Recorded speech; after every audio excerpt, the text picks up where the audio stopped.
Hello,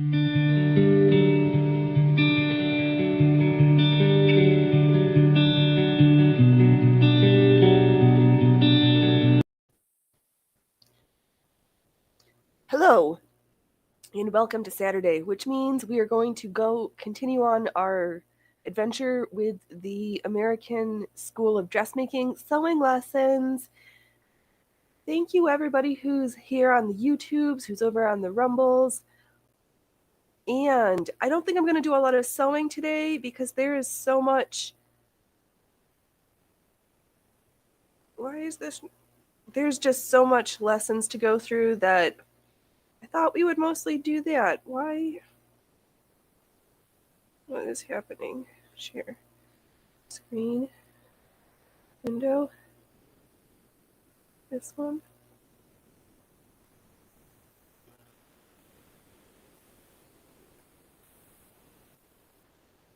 Is this working now? What page am I on? Cancel. There we go. Let's do some adjusting. Make me a little smaller. Make this a little bigger.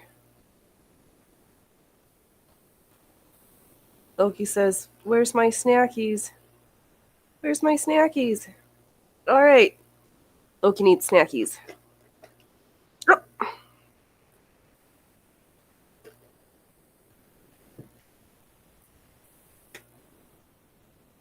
We can't have a show without snackies. Freya Fiffer says, "Where's my snackies?" Okay. I got some snackies for you too, girly. Come here, get your snackies.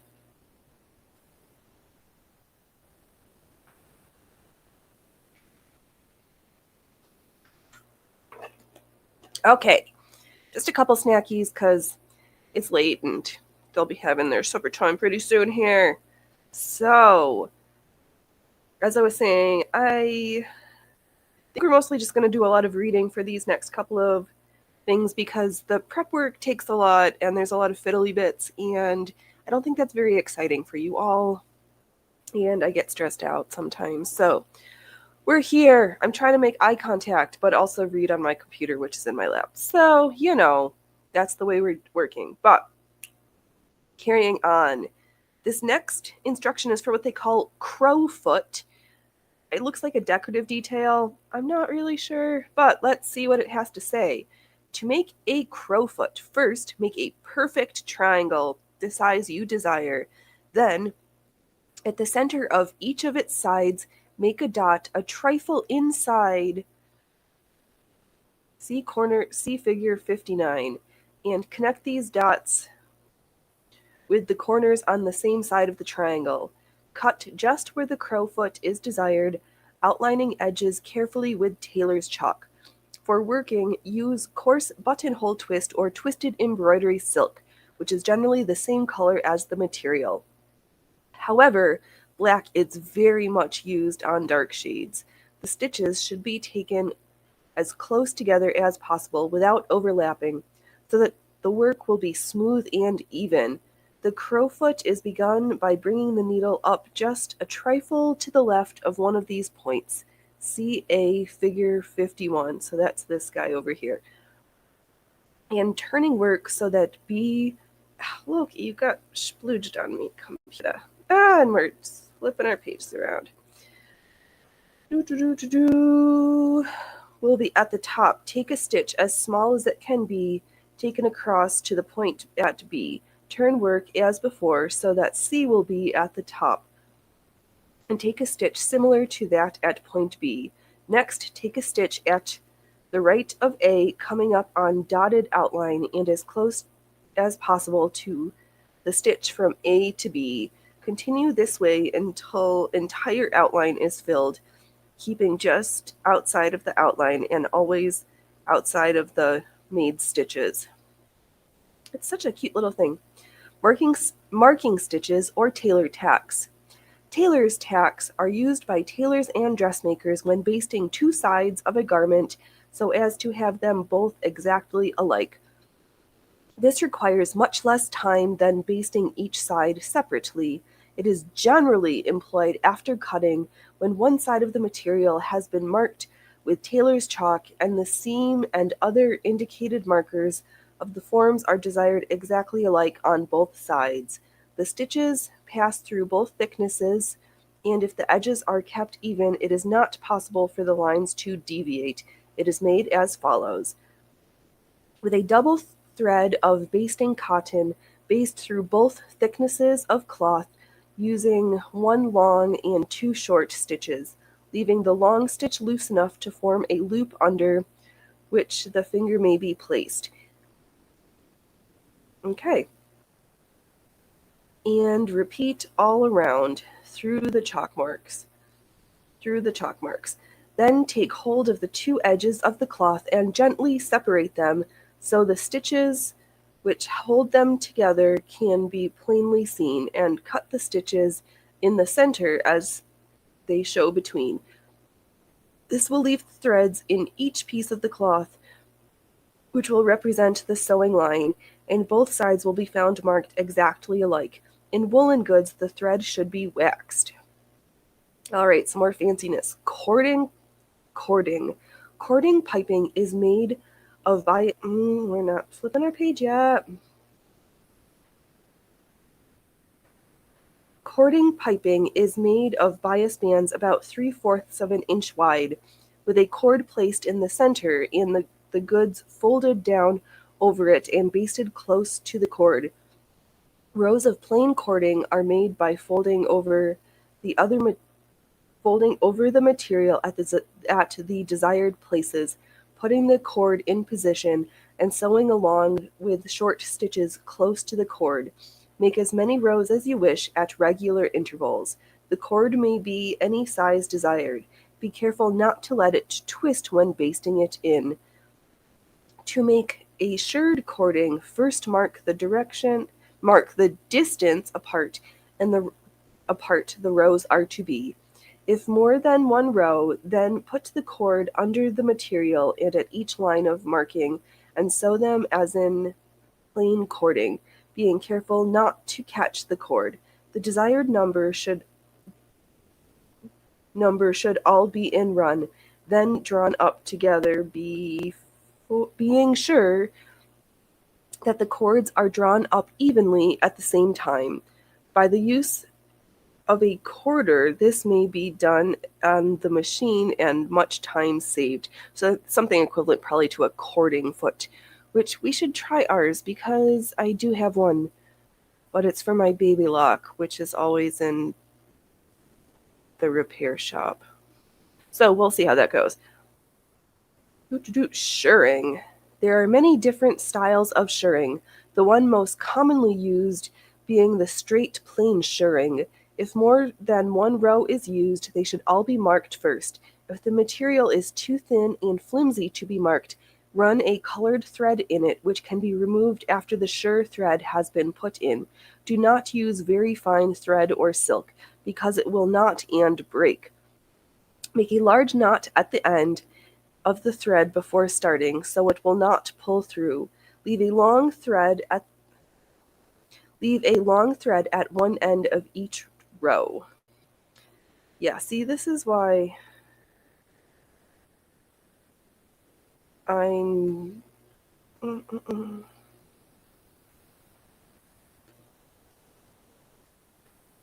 There we go. Things are... Okay.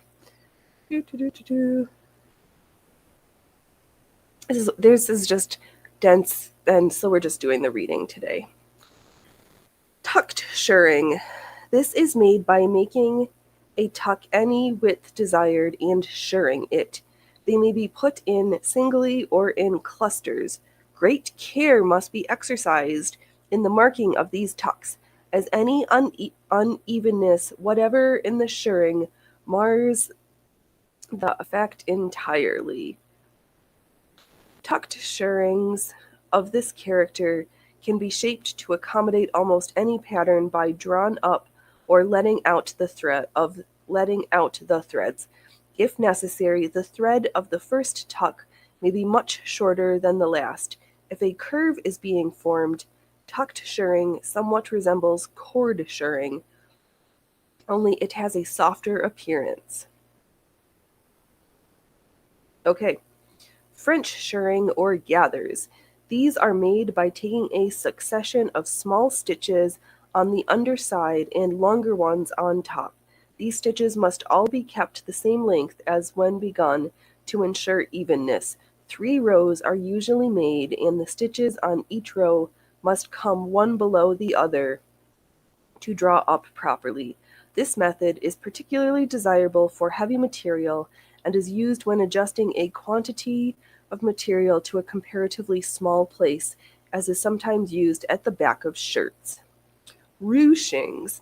Ruchings are made fuller than ruffles, and before they are gathered, they should measure about twice the length of the space they are to cover. They may be cut straight or on the bias. When making them of chiffon or net, cut them on the straight. Cut as many strips as desired, and join them with seams. They should be about 2 inches in width. Fold the top edge over 1/4 of an inch. Bring the lower edge up to the center of the strip and fold the top edge, which has been turned under, over it. This brings both edges to the center so that no raw edges remain. Shirr through the center and the ruche is formed. Single ruchings of silk or woolen material are cut in bias strips, about 2 inches wide and seamed together and pinked on each edge, and either plaited or shirred through the center. In cotton goods, they are hemmed on each edge with a narrow hem. There is also a 3-tuck ruching, which is made by cutting the strips 6 or 7 inches wide and seaming them together. Then fold through the center lengthwise and mark along this fold. Open it again and bring the top edge to within 1/2 inch of the center fold or mark. Also, bring the lower edge up to within 1/2 inch of the fold. Fold through the center again, where it was folded at first, and shirr it along 1 inch from the center fold. When the shirr is drawn up, there will be a ruche and 3 tucks equal in width. All right, we're on to the question section. The question section. Let's see if we remember anything from our lessons. Question 1. What stitches are most commonly used in sewing? Basting, backstitch,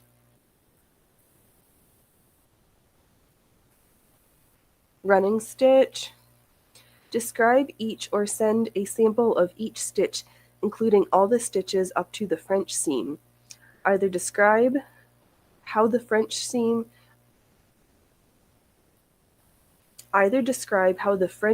fell seam, French hem, and French knots are made, or send a sample of each.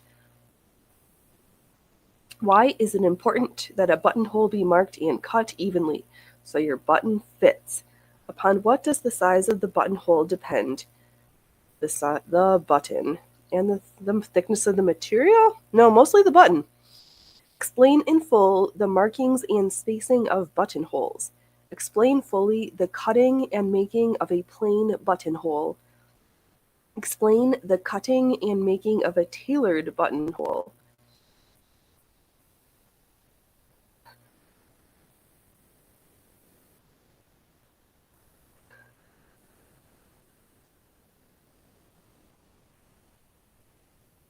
How is a buttonhole bar stitched?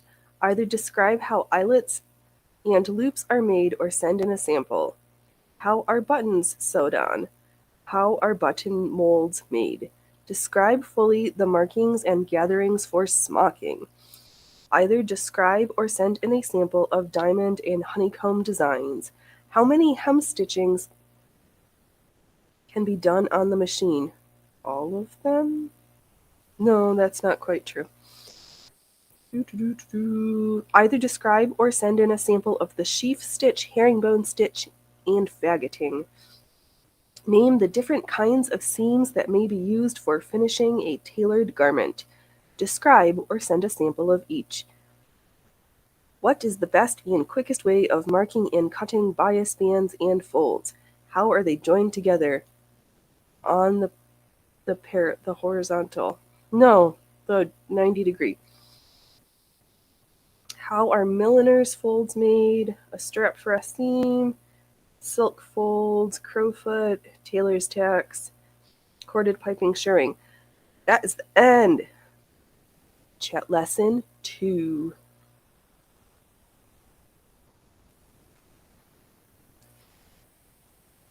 Let's see here. The American System of Dressmaking, taught only by the American College of Dressmaking, Kansas City, Missouri. Miss Pearl Merwin, Supervisor. Lesson 2. How to proceed. First, study the lesson carefully, comparing instructions and accompanying drafts. You will observe that instructions tell how the large draft is how the large draft is made. Second, with the lesson and draft before you for reference and comparison, take a sheet of wrapping paper and draft a pattern exactly like the large printed one. Third, answer the questions and send them to us for correction and grading, together with the draft asked for in the last question of this lesson. Fourth, after you understand this lesson thoroughly and you have sent in report and draft required, we advise that for practice you make at least 10 other waist drafts from that many different sets of measurements. This is not required, but we strongly recommend it. One of the main secrets of the success of our graduates is that they know the system, because they learned it well by much practice. Fifth, do not try to cut and make a waist until you have studied and reported on the first 6 lessons, as there are points in each of these lessons of which you must have knowledge before doing the actual work. This is important. So I did preview a little bit. This whole thing focuses on this fancy tailor's square that used to accompany this, that was fancy and made with steel with all of these fantastical markings, which I do not have, which may have been the fault caused some of my issues when I was trying to draft the 7-gore skirt, because I jumped ahead before I was like, maybe you should actually go back and look at the lessons. So in lieu of that, we'll see what I can do without this fancy piece of tech that they used to have. So it's this fancy square thing that's got all these markings on it. It looks like 1/4 inches and broken up into all sorts of things. So let us carry on. Base of square. On this side of the square will be found indicating the inches, 1/4 inches, and 1/8 inches. The inches are numbered on both long and short arm. The 1/2 inches, which is called in the lessons the scale of halves, are numbered along the long arm only. On the inside edge, directly opposite the corner occurs the neck curve, extending some distance along the short arm of the square. Also, on the inner edge of the long arm occur points A, B, and C. Now turn the square over. Reverse of square. On the side of the square, the 4ths, 8ths, 3rds, and 6ths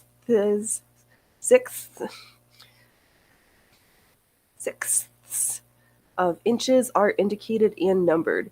The 4ths and 8ths are on the short side, and the 3rds and 6ths on the long arm.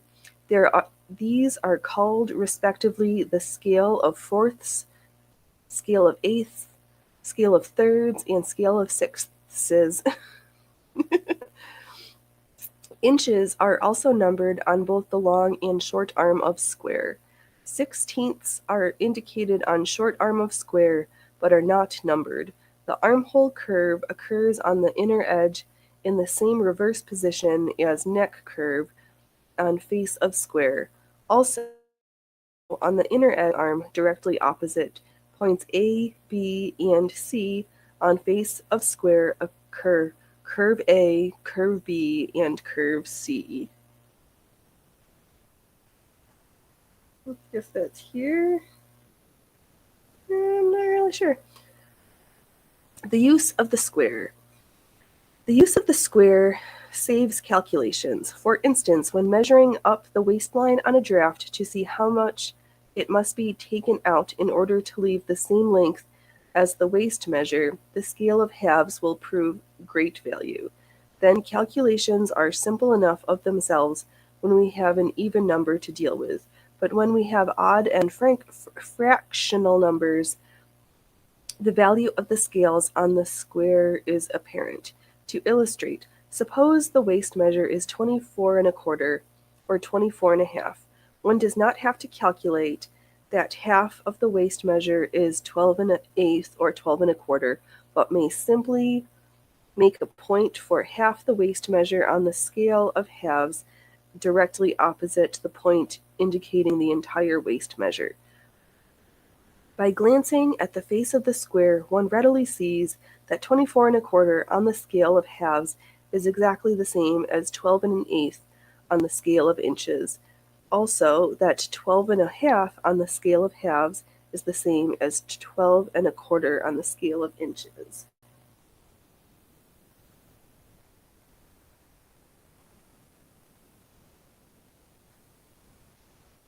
Yes, I sort of get it.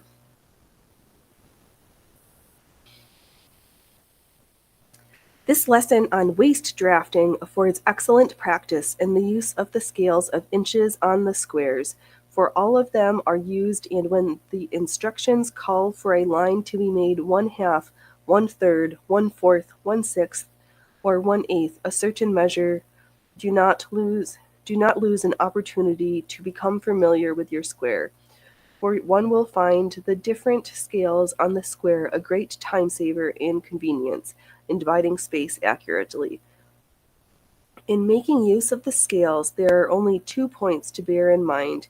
First, select the scale, indicating the parts into which the space is to be divided, or the multiple of that number, and the length of the space to be divided. For instance, to divide a 15-inch space into halves, make a point at either end of the space when measuring it, and place the long arm of the square upon which the scale of halves is indicated, base, on a line with the space to be divided, having the corner of the square at the end of the space, and mark off at 15, which will make each division 7 1/2. It will be observed that 15 on the scale of halves is the same as 7 1/2 on the scale of inches. If the space to be divided into 4 equal parts, place the short arm of square upon which the scale of fourths is to be marked on a line with the space to be divided, and mark off at 15 and the multiples of 15, that is twice 15, 3 different times, etc., which would be 30, 45, etc. The fourth division will come at the end of the space, since it is divided only into 4 parts. This will make each division 3 3/4 inches. Of course, if one does not care to think of the multiple numbers, the divisions may be made by measuring from one corner of the square on the scale used to figure, which represents the length of the space, and making a point. Lift the square, placing corner of it at point just made, and mark off the same figures as before, continuing in this way until the divisions are made. After one has become perfectly familiar with the first method given, however, it will be found quicker and more convenient. If the 15-inch square is to be divided into 8 equal parts of 1 7/8 inches, mark on the scale of eighths opposite mark representing 15, which is halfway between figures 14 and 16, and continue until the 8 divisions are made. To divide the space into 3 equal parts, first division opposite figure 15 is on the scale of thirds, continuing until there are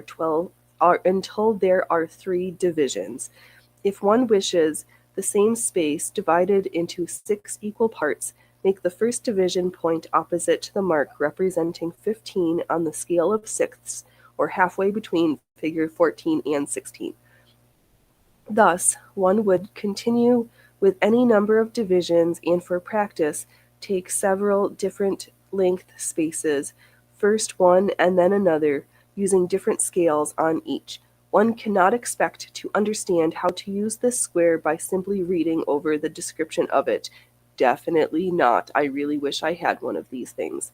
But it must do the work as instructed. Occasionally in drafting, you will have need for a scale of fifths or sevenths, which you will find indicated on the small testing scales which accompany this lesson. Taking measurements.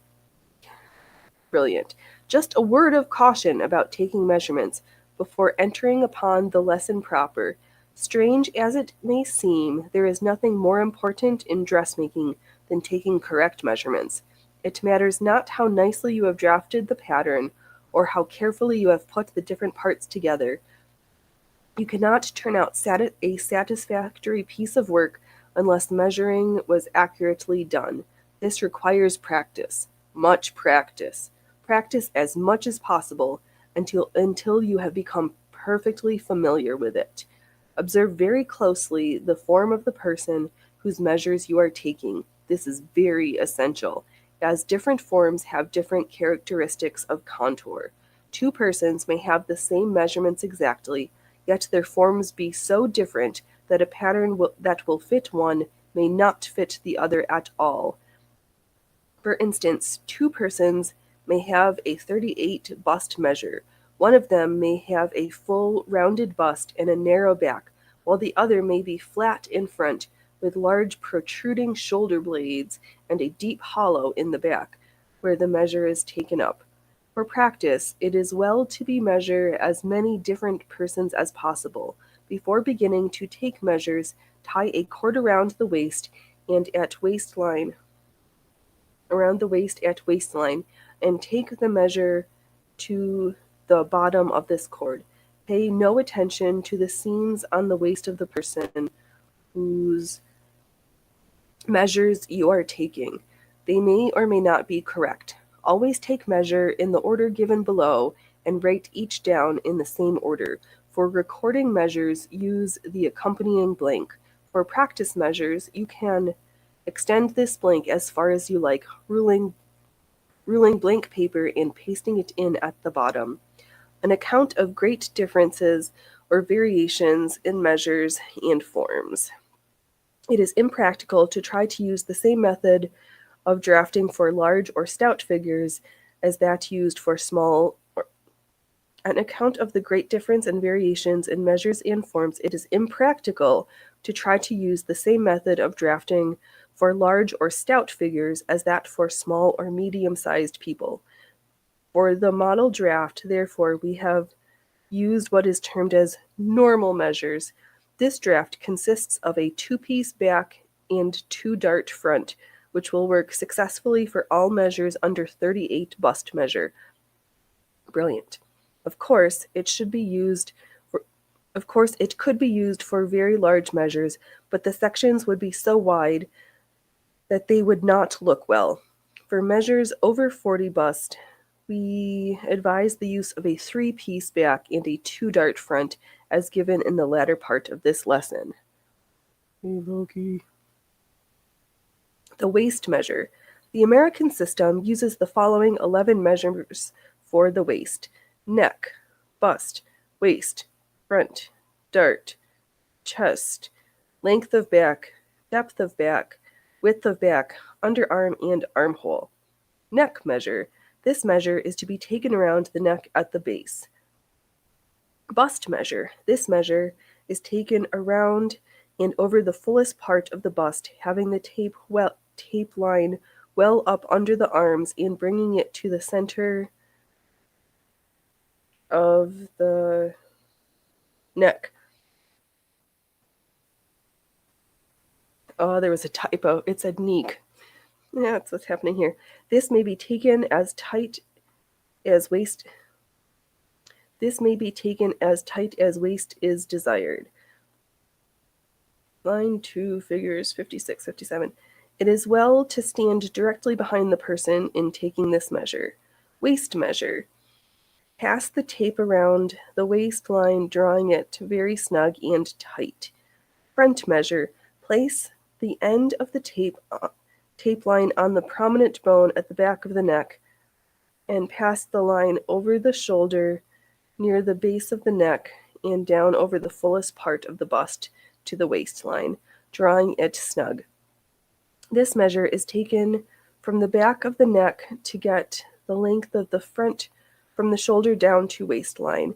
It may be taken from the shoulder, but as there is no set or determined point from which to take the measure on the shoulder, we take it from the back of the neck. They start at the back of the neck and go over? Okay. I'm sure there's a picture that I should look at. Dart measure. This measure is taken exactly like the front measure. Therefore, when taking the front measure, glance at the tape line to see just where the fullest part of the bust comes on tape. See instructions lines 2 and 4 in the next diagram. Chest measure. This measure is taken across the chest from armhole to armhole, midway between the base of the neck, in front, and the bust line. Length of back measure. Measure from the prominent bone at the base of the neck to the bottom waist cord. Allow plenty of room, as too short to measure gives a low neck in the back. Depth of back measure. Pass a tape measure across the back directly under the arms and have the patron hold it securely there by holding their arms close to the body. With another tape, measure from the prominent bone at the back of the neck down to the tape that extends across the back. So I think they mean C7, that prominent bone in the back. Pardon me. Width of back measure. This measure is taken across the back from the armhole to armhole between base of neck and bust line. Underarm measure. Place the end of the tape line up close up under the arm and measure straight down to the bottom of the waist cord. The arm should be dropped naturally to the side while the measure is being taken. Armhole measure. Pass the tape under. So here's the figures. So we got the waist, the back, the arm, length, and bring it up to the shoulder rather easy. See line 10, figure 56 and 57. The draft used in this lesson is made from the following measures.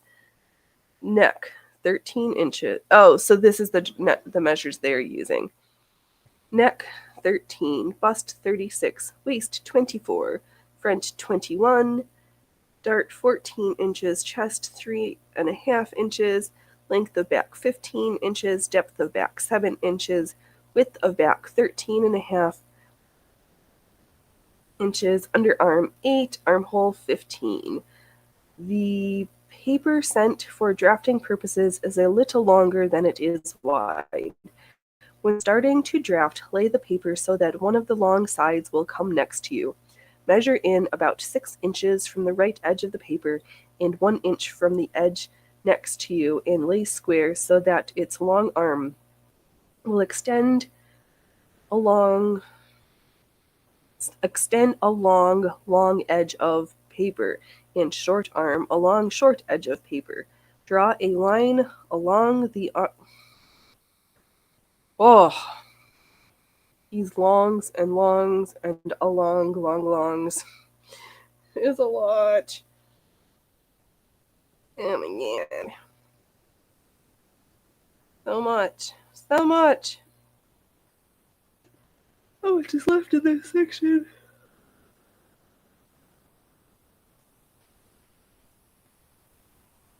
Alright, so this next is all of these drafting things and diagrams. That